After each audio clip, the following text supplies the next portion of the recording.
Hello everyone, this is a quick tutorial about how I pipe without using a coupler or tip.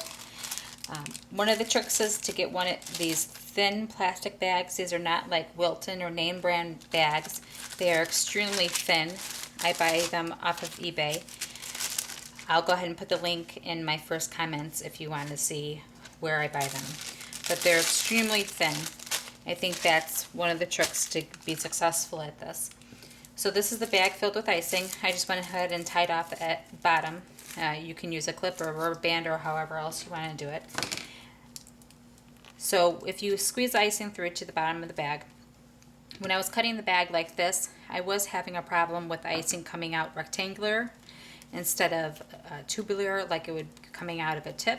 So if you turn it on its sides like this so you have a seam up, and go ahead and cut the tip off. And here's the tip. I don't know if you can see it, how small the tip is that I cut off. And then you can go ahead and start like you would have it pipe with a tip. Now I do use one consistency for all of my icing. I don't have an outline and a flood consistency. It's all the same. So, but of course, depending upon how you do it, you might have to cut the hole bigger or smaller depending upon your needs. But definitely just do whatever is most comfortable for you. Now I did think I was going to have a problem with missing my tip because I just take my bag like this and I spread the icing around. So I thought it was going to be more difficult with a bag for this purpose, but it ends up working out fine. The only thing is that you have that blob of icing at the end of your bag when you're done. But you just take a paper towel and you wipe that off and it'll be fine. Now when you put your icing bag down, it's going to pull out of there because it has nothing to stop the icing from coming out.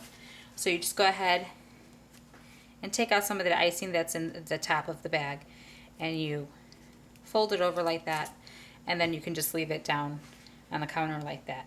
Now if this was really a flood icing and very thin, you would have to worry about, this isn't going to hold it. You're going to have some kind of clip or clothespin or something on there to help it close, and so you don't have a puddle of icing down.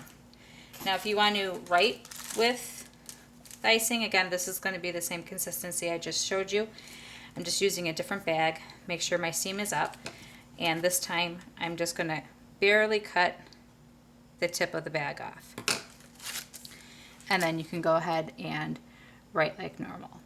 And again, it's going to be whatever you're comfortable with, how big you need that hole to be. So go with what works for you. This is just how I do it.